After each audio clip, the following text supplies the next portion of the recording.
Hello everyone, उम्मीद है आप सभी ठीक होंगे। तो आज की वीडियो में बात करने वाले हैं क्लास 8 एसएसटी जो आपकी न्यू किताब आई है, समाज का अध्ययन भारत और उसके आगे, उसका तीसरा चैप्टर अध्याय 3 मराठा साम्राज्य का उदय। स्टूडेंट्स, ये वाली वीडियो इस चैप्टर से रिलेटेड पार्ट 6 होगी, जिसमें हम सेकंड लास्ट टॉपिक डिस्कस करेंगे, सांस्कृतिक पुनरुत्थापन। आप सभी स्टूडेंट्स को बता दूं कि मैंने मराठा साम्राज्य का उदय चैप्टर लगभग पूरा करवा दिया है, 5 वीडियो बना दी हैं।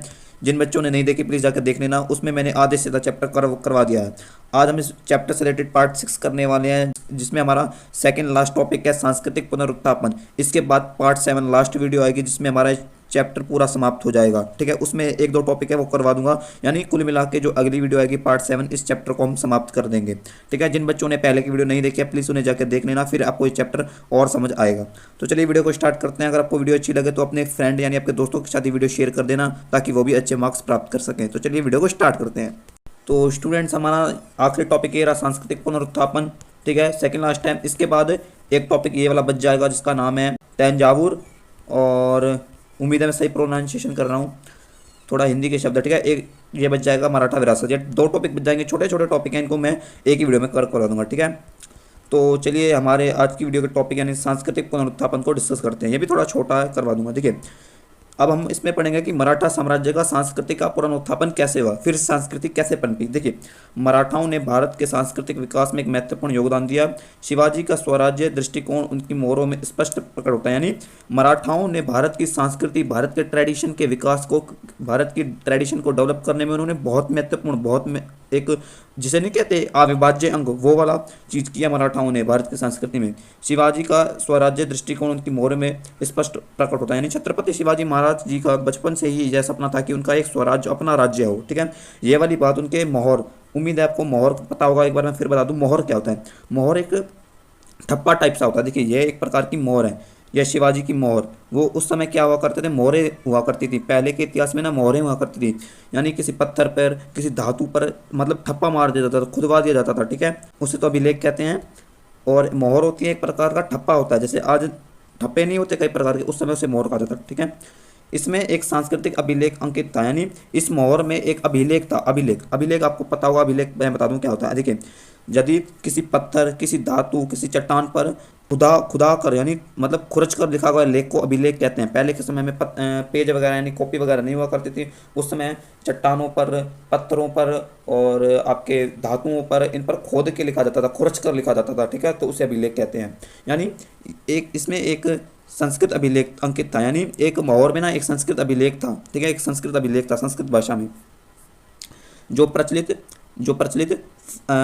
फारसी मोहरों से भिन्न था। यानी उस समय फारसी मोहर भी थे, फारसी भाषा में लिखे गए भी थे, लेकिन उस जो हमें संस्कृत का अभिलेख मिला है ना, उसमें वो वाला जो मोहर था वो फारसी से अलग था। शाहजी के पुत्र शिवाजी यह मोहर विश्व द्वारा पूजित, जो नवचंद्र की भांति बढ़ते हुए जनता के कल्याण के लिए राज करती है।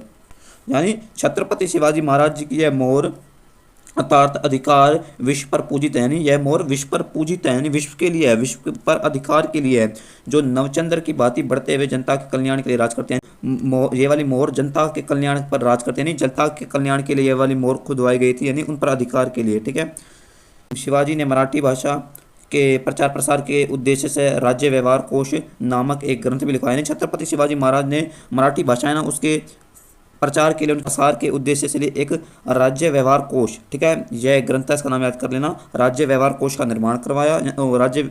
राज्य व्यवहार कोश नामक ग्रंथ का निर्माण कराया, यानी उसको लिखवाया। इसमें राजनयिक आदान प्रदान में प्रयुक्त होने वाले प्रचलित फारसी शब्दों के संस्कृत पर्याय दिए गए।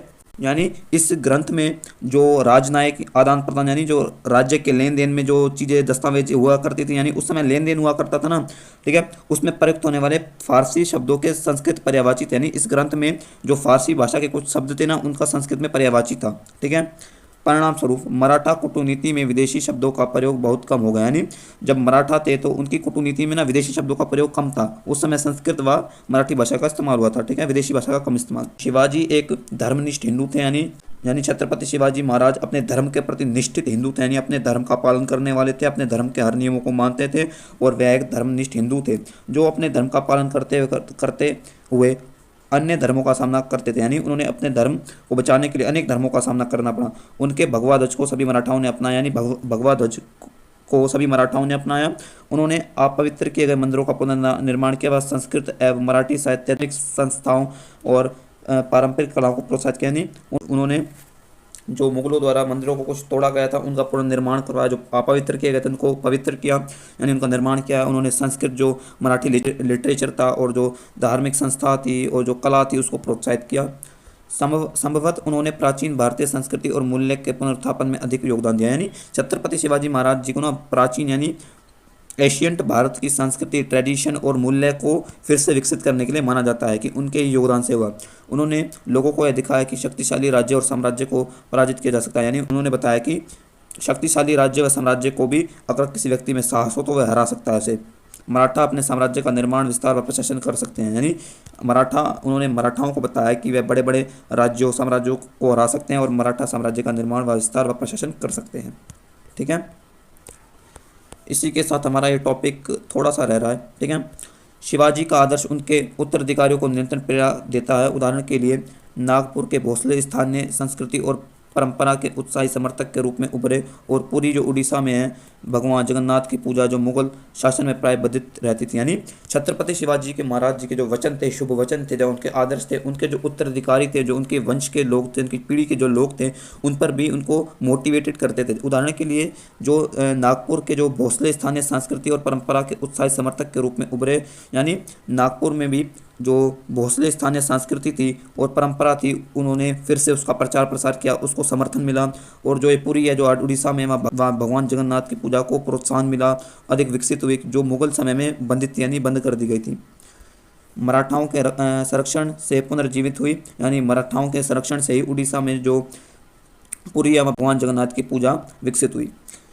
सबसे प्रभावशाली योगदान कुछ विशिष्ट मराठा महिला का था, यानी इन सब में मराठा महिला थी ना, उनका भी योगदान है इन सभी चीज़ों में। ठीक है, उनमें से दो के विषयों में जानते हैं, नहीं हमने पहले के पेजों में पढ़ रखा है कि जो मराठा महिला थी उन्होंने भी एक महत्वपूर्ण योगदान निभाया, हमने ऊपर पढ़ लिया था, पार्ट 3 या 4 में मैंने करवा दिया था आपको। ठीक है, अब हमारा अगला टॉपिक है तंजावुर। ठीक है, जिसे हम करेंगे नेक्स्ट वीडियो में। ठीक है, मिलते हैं नेक्स्ट वीडियो में, यानी पार्ट 7 में, जिसमें हम तंजावुर करेंगे नेक्स्ट वीडियो में। एक टॉपिक ये रहा और एक टॉपिक है मराठा विरासत। इसके बाद हमारा पूरा चैप्टर समाप्त हो जाएगा। ठीक है, कुछ क्वेश्चन आंसर है देखूंगा, करवा दूंगा वो भी। तो मिलते हैं पार्ट 7 में लास्ट में, तब तक के लिए बाय। वीडियो को लाइक कर देना प्लीज़।